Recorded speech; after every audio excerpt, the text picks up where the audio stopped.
Gracias, señor presidente. Señor Rajoy, pensaba iniciar mi intervención agradeciéndole su comparecencia, pero al terminar usted, la verdad es que se me ha olvidado qué es lo que tengo que agradecerle, porque si vacío fue el contenido del Consejo de marzo, más vacua ha sido, si me permite, su intervención. Y como quiera que el último debate europeo lo hicimos el año pasado, creo que hoy es una buena oportunidad para que hagamos una reflexión sobre lo que ha sucedido en la Unión Europea en este primer trimestre del año 2013. Le vamos a dar nuestra percepción, nuestra opinión sobre este trimestre. En primer lugar, los nefastos acuerdos del Consejo de febrero en relación al marco presupuestario plurianual, que, por cierto, han cosechado el voto en contra de la abrumadora mayoría del Parlamento Europeo. En segundo lugar, la falta de concreción, una vez más, de cualquier política de crecimiento o de flexibilización del déficit, que sin duda no solo no se aporta a un Consejo deliberativo, sino que ni tan siquiera se trata. En tercer lugar, la escandalosa gestión de la crisis de Chipre, que no solo es incompetencia, sino que es un nuevo intento de estafar a los pequeños ahorradores con la connivencia de los 17 ministros de Economía del Eurogrupo, entre ellos el ministro de Economía español. Y, por último, la evidencia de que los gobiernos europeos, lejos de avanzar en la construcción política de la Unión Europea, se deslizan peligrosamente por la pendiente del debilitamiento del Estado social, lo que está provocando, sin duda, una profunda deslegitimación ante la ciudadanía del proyecto europeo. Esa es, a nuestro entender, la imagen que ustedes han dado durante este trimestre, que insiste en la que han dado en los años anteriores. Las reuniones del Consejo Europeo se están cerrando con fiasco tras fiasco para la ciudadanía, sobre todo de la ciudadanía de los países más afectados por la crisis. Yo sé que es difícil, yo sé que no es fácil ponerse de acuerdo en espacios intergubernamentales, pero no es normal que medidas que requieren de urgencia estén apuntadas 20 veces y no concretadas nunca. Las políticas de crecimiento se limitan a una mera declaración de intenciones sin concreción alguna. Lo que es peor, cuando se concretan como el presupuesto hasta el año 2020, con un recorte significativo de los recursos europeos. Mientras las políticas de ajuste se concretan y se implementan de manera inmediata y exigente.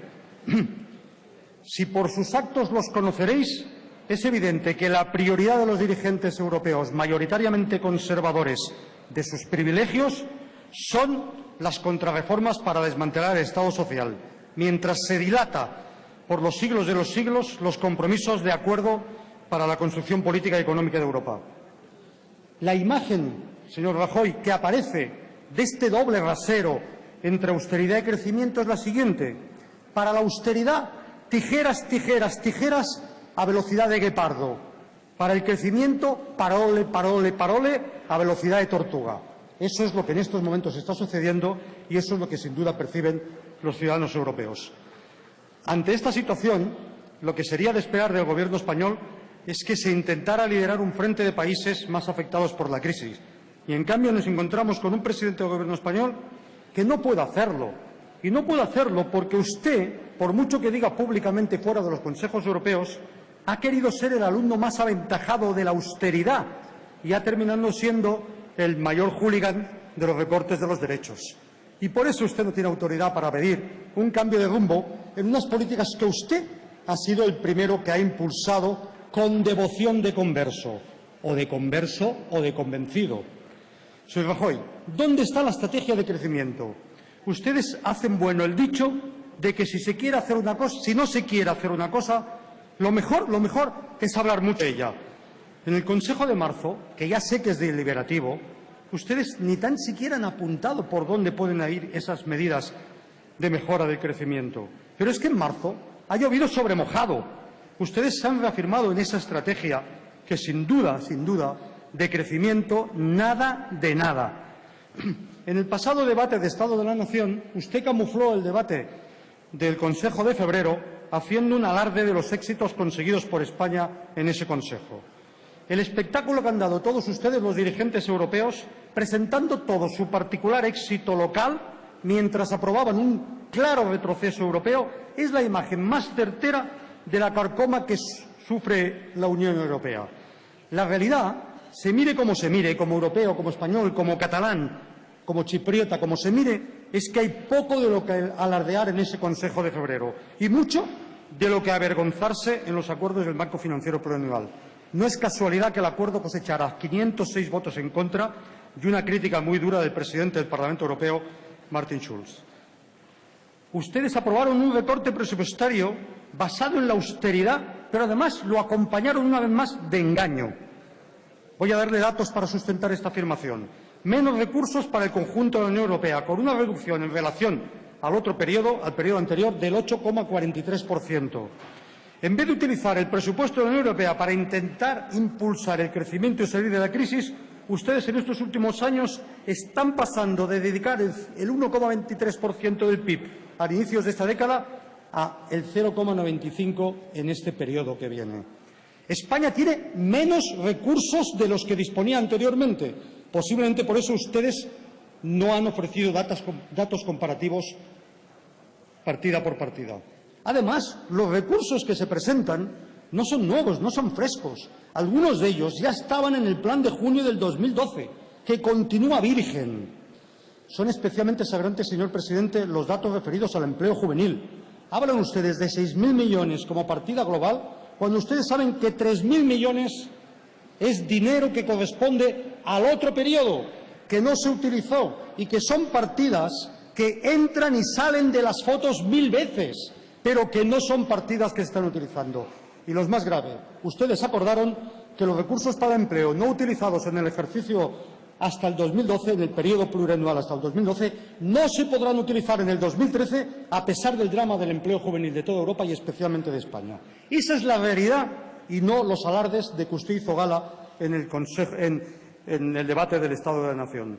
Usted, otra vez más, nos ha vendido ese Consejo como una gran victoria, parodiando esa imagen de victoria en victoria hasta la derrota final. Es incomprensible que en un momento que se necesitan políticas de crecimiento concretas, el presupuesto de la Unión Europea se reduzca de esa magnitud y ustedes corran a presentar los datos preparados por sus sherpas para explicar que todos han ganado cuando la suma de tantas victorias es una derrota.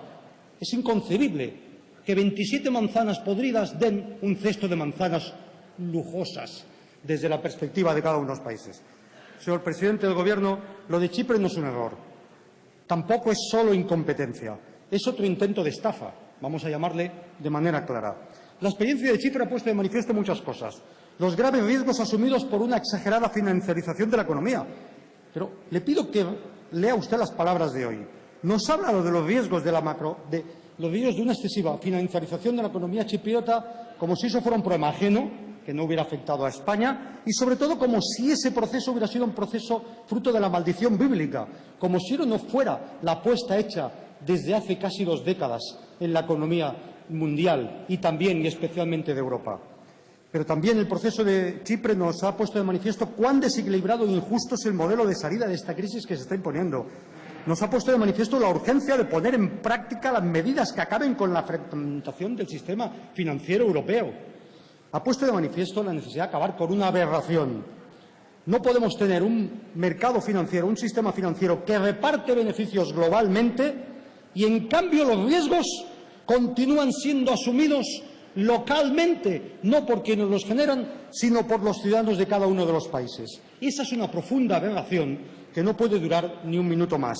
No es solo que los beneficios se privatizan y las pérdidas se socializan, es que los beneficios se distribuyen a nivel global, sin controles, y las pérdidas se sufragan con esfuerzos de los ciudadanos a nivel estatal, que es exactamente lo que nos está pasando en estos momentos a los ciudadanos españoles. La gestión de la crisis de Chipre ha sido irresponsable y una chapuza, pero no ha sido un error. La propuesta frustrada de intentar que se produciera una expropiación del 6,75% de los ahorros de los depósitos garantizados es solo un intento de hacer pagar a esos pequeños ahorradores el coste del ajuste para salvar a los inversores offshore, a esos que ustedes protegen porque ya sé que le molesta, pero entre esos están ustedes, y no sé dónde, pero están ustedes, no usted personalmente, sus entornos, sus familias, la gente que ustedes protegen? ¿O es que los paraísos fiscales y la evasión de élites económicas y políticas españolas se las ha inventado un servidor? Si están apareciendo como hongos permanentemente cada día. Ustedes están protegiendo esa realidad. Por eso no atacan paraísos fiscales, por eso no atacan el secreto de los paraísos fiscales. El error, señor Rajoy, no estaba en la propuesta. El error estaba en no haber calibrado la reacción de los ciudadanos españoles y europeos y chipriotas, porque ustedes, se diga lo que se diga, han intentado en el Eurogrupo imponer esa estafa a los ahorradores chipriotas. Y además nos podían ustedes de verdad haber ahorrado la vergüenza de ver cómo ante el rechazo generalizado nadie se responsabilizaba de ella.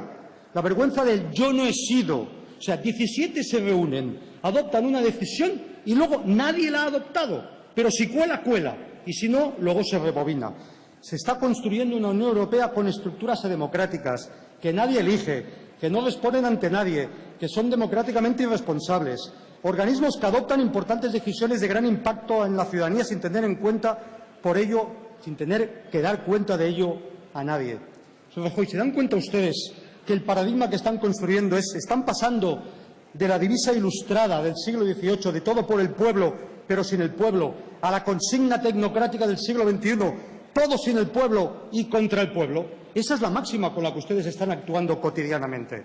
Por eso creo que hoy lo mínimo que puede usted hacer en esta Cámara es comprometerse ante los ciudadanos españoles a que va a garantizar los ahorros de los depósitos inferiores a 100.000 euros. Ya sé que lo dice la ley, ya sé que lo dice una directiva comunitaria, pero el caso de Chipre ha generado no dudas e incertidumbre, sino miedo.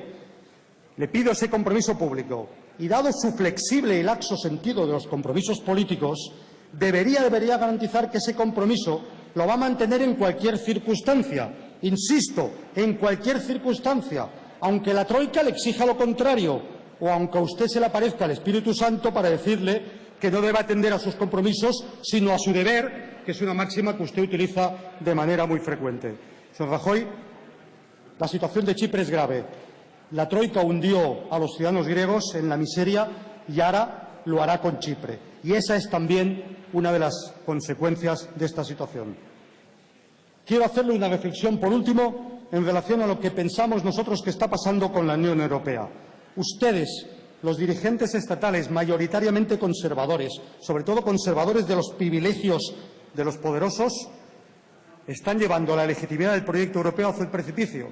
Y, si me permite, la verdad, esa legitimidad no se resuelve con las reflexiones y los discursos que usted nos ha hecho en el día de hoy, que servían para el año 60 del siglo pasado y posiblemente sirvan para aquí 20 décadas, pero no sirven para recuperar la legitimidad democrática de los ciudadanos.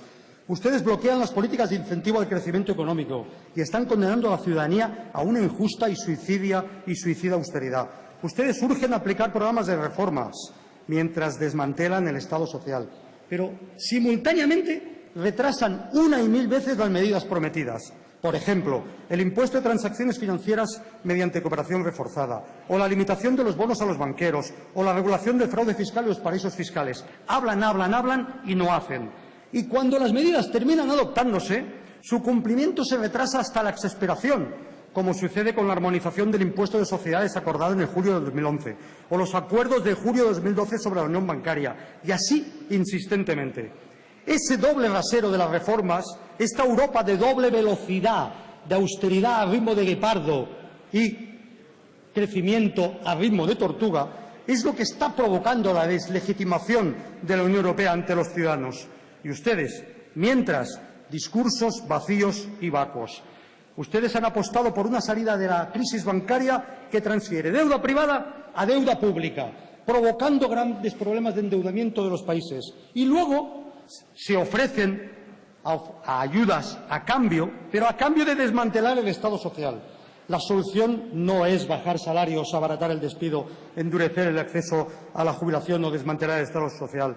La solución pasa por el impulso de los eurobonos, la solución pasa por poner cerco a la especulación, la solución pasa porque usted plantee la posibilidad de utilizar el diferencial que hay entre los 37.000 millones dedicados a la salvación de la banca y los 100.000 millones autorizados inicialmente, por ejemplo, para intentar una salvación de los hipotecados. para evitar su sobreendeudamiento, porque si no sacamos a esas criaturas del drama humano en el que están, difícilmente se va a poder reactivar la economía. La solución a lo mejor pasa porque una vez por todas llegue el crédito a las pymes, no que se quede estrictamente en una refinanciación de las deudas de los acreedores internacionales. Señor Rajoy, usted hoy, creo, si no hoy en algún momento, debería mirar a la cara de los ciudadanos españoles y decirles la verdad. Y la verdad es que España lleva intervenida desde el mes de junio del año pasado, en libertad condicional desde mayo del 2010 y intervenida desde junio del año pasado. Que esta es la razón por la que el Banco Central Europeo se permite amenazar clandestinamente al Gobierno español con la retirada de créditos blandos a los bancos si se acuerda la dación en pago. Que esta es la razón por la cual ustedes no tienen margen, y si lo tienen no lo utilizan, para adoptar una solución justa para los titulares de participaciones preferentes estafados. Que esta es la razón con la que ustedes justifican la innecesaria reforma de la jubilación anticipada que veremos mañana en esta Cámara. Díganle a los ciudadanos que todas esas políticas impuestas por la Troika sin legitimidad ninguna lo son a cambio de ayudar a los bancos con recursos que además vamos a tener que poner, al menos de momento, los ciudadanos españoles y vamos a tener que avalar. Díganle también, señor Rajoy, que España ha renunciado a la soberanía política a cambio de nada, o lo que es peor, a cambio de recursos para salvar bancos, recursos que de momento avalamos y pagamos los ciudadanos. Dígale también a los ciudadanos que ustedes no han podido resistir la tentación de aprovechar la crisis como gran coartada para perpetrar una gran estafa, la estafa que consiste en intentar imponer el programa máximo de contrarreformas que llevaban anhelando desde hacía décadas. Ustedes desde 1980 han intentado hacer desaparecer la autorización administrativa previa en los expedientes de regulación de empleo y han aprovechado esta profunda crisis para imponerlo. Y ahora nos encontramos con la situación que nos encontramos. Afortunadamente aún hay tutela judicial efectiva y hoy podemos celebrar que una sentencia del Tribunal Superior de Justicia de Madrid ha dado la razón a los trabajadores de Telemadrid y les ha dicho que el despido es improcedente y que sería digno que los gobernantes de la Comunidad Autónoma de Madrid readmitieran a esos trabajadores y no les pagaran una indemnización superior a la que estaba prevista con recursos de todos para compensar la improcedencia de ese despido. Díganle todo eso, pero como ustedes seguro no lo van a hacer, se lo diremos nosotros mientras. Y le vamos a decir a los ciudadanos también una cosa, que ustedes están aprovechando la crisis para construir un modelo de sociedad en el que ustedes creen en que los derechos, la educación, la sanidad, el empleo, no son derechos ciudadanos que se garantizan como derechos públicos, sino que son meras mercancías que se pueden comprar en función de la riqueza de cada cual.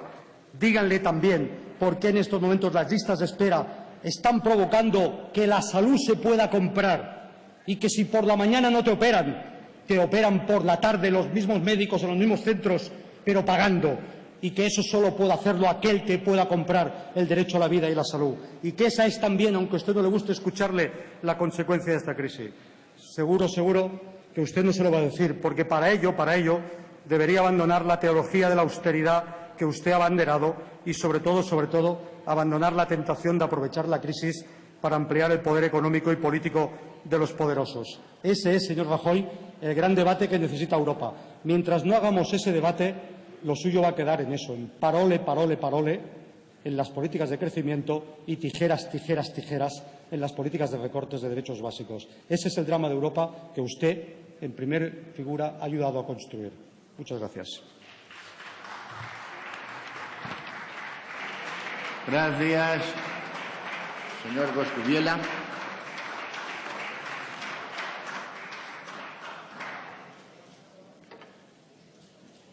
Por el